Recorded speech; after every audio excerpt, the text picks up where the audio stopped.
All right, guys, I'm back. I've been back a few months now from Alaska, and I've been promising you guys I'm going to do videos, and I just haven't gotten around to it because I've been really focusing on getting this tuning dialed in, and I got it dialed in, and it's complete. So the supercharger tuning is done. It's finished. I haven't got the final dyno results yet, but we've got it dialed in, and along with the supercharger tune, also my naturally aspirated tune that I have is also pretty dialed in.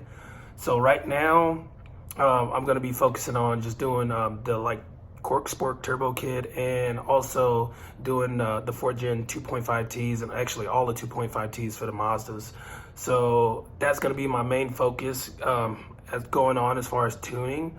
So now that I have more time, because I already got my NA tune pretty much finished for all the different models, and my supercharger tune dialed in for all the different models, I'm gonna have more time to post on YouTube.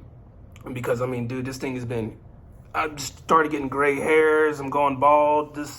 Tuning these cars has been stressing me out, but I finally got them right where I want them now. And so now that that's all done, I'm gonna be getting you guys some content and helping you guys make your car drive as well as mine does right now. And I'm really enjoying it. Feels like OEM plus, and yeah, that's how you wanted the car to come from the factory. I got a little bit more speed, it's smoother. I'm still getting over 40 miles to the gallon. I can get up to 50 if I really wanted to, if I drive like 55 to 60 miles an hour. So with that being said, I do have a lot of things to go over because a lot happened in such a short time. I've been modifying the car since that last video. I know I told you guys I wouldn't be doing any more aftermarket mods, anything on the exterior, but I ended up doing it because that's how it is.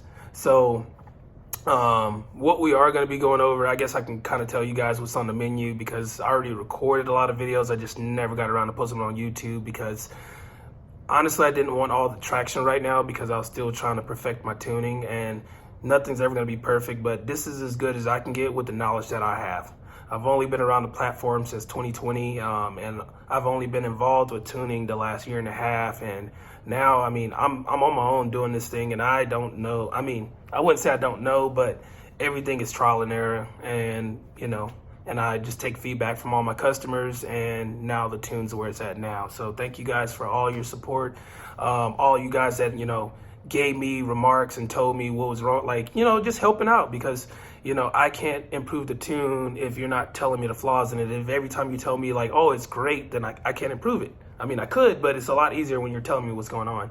So yeah, I don't want to take up too much of your time talking. So yeah, it's Monday. We're at the end of the month. It's actually Cyber Monday. And I decided, my fiance thought it was kind of stupid, but I decided I'm going to do these maybe every Monday, right? I'm going to do Mazda Mondays, and I'm going to do one video a week on Mondays, release it. And we're going to go over something new about the car, something you didn't know, or you probably didn't know, or you're just unsure about. Yeah, and we're going to just get you all caught up to what's been going on with me, because, I've done wheels on my car, I've done steel brake lines, did a lithium battery, finally got the tune dialed in, got a couple more modifications coming, also did the new intake, and, I guess I can kind of tell you what's going to be going on. I'm partnering with Speedy Roo Motorsports in Aurora, Colorado. So if you're in the Denver metro area or anywhere close, even Colorado Springs, which is an hour and a half away, you can come down there and, talk to me. One of the guys who actually works there, he has a 4th Gen Mazda 3, the 2.5T. His name's Lance, and he has the highest dynoing car right now for this platform on the stock turbo. And it's kind of nice to be with enthusiasts. That shop mainly specializes in Subarus, but they're getting heavily involved in Mazdas because no one does them. It's like a little niche community, but there's a lot of Mazdas here in Colorado. They sell well. I see them all on the road, so they're high quality. They're the best bang for your buck, almost. Toyota's up there, but the quality inside the Mazda reminds me more of their Lexus department. So, like I said, I don't want to talk too much. I want to get you guys you came here because you want to modify your Mazda. So that's what we're gonna do. So today I'm gonna take you back. I still got to take you back to some of the other stuff like my wheels and stuff like that, but this is just an introduction of what's going to be happening because I am partnering with Speedy Roo Motorsports, and we're also, you know, a lot of you guys want that VT supercharger and you don't want to buy it over through eBay or Alibaba because it's kind of sketchy. And also it costs more. So I know guys have been telling me the kit's $4,500. We can get you the kit cheaper, you know. Guys have got that kit for $3,300 shipped to their door. That's probably not going to happen again because this is when VT was just really trying to get it out the door. But we're going to be able to get you a deal that's not online, and also you're going to be able to have support here. So a lot of people worry about like support if, you know, something happens with the supercharger or the tuning, they're SOL, you know, because VT is in China and, you know, the communication might not be as great as they want to. So with us being here, you know, I'm going to be doing all the tuning. I've tuned over 100 of these superchargers already. You know, there have been a few fatalities, but usually user error. So what I'm doing right now, I'm going to make another guide. I had this guy, Ryan and Daniel, and they made a guide at the beginning, and it's helpful, but a lot has changed since then. A lot of updates, a lot of, you know, stuff that I decided is kind of necessary, you know, like the fuel pump upgrade. You know, the spark plug's already mandatory. And the things that do help out is like getting that green belt and, you know, putting an M8 washer on your tensioner. So there's a lot of stuff I want to go over to help you out if you're going to decide to go this route. Even if you don't decide to go the supercharger route, I'll still be able to help you guys out because, you know, all the stuff that I learned through supercharging tuning allowed me to improve my naturally aspirated tune. So all you guys with the, you know, the 2.0s, the 1.5s and 2.5s that think, oh, you know, we don't get the turbo, we're not going to be nowhere nearly as fast. That's not true. I currently know that the 2.5 liter naturally aspirated with the right bolt-ons and my tune is just as fast, or if not faster, than a stock 2.5T.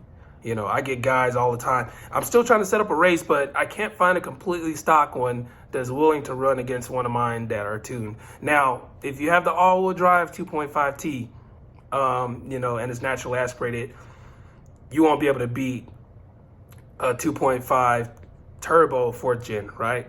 And the reason why is because there's a lot of drivetrain loss, and, you know, and also you're heavier, which the front wheel drive model is lighter and also has a lot less drivetrain loss. That allows it to be just as fast as the turbo model because there's, you know, like I said, it's lighter. The base model is 400 pounds lighter than the turbo, along with the fact that if you put the bolt-ons on it and you don't have that additional drivetrain loss, which we're going to talk about in the next video. So you're going to be surprised how much power you lose just from going from front wheel drive to all wheel drive, right? So it's crazy to think that, you know, a lot of people try to calculate how much drivetrain loss, and they give you these estimates, but me partnering with Speedy Roo Motorsports, I'm going to actually be able to give you the results. So it's really exciting, guys. I'm glad I get to give you hard data, and there's no more guesstimating or he say, she say, or it doesn't work.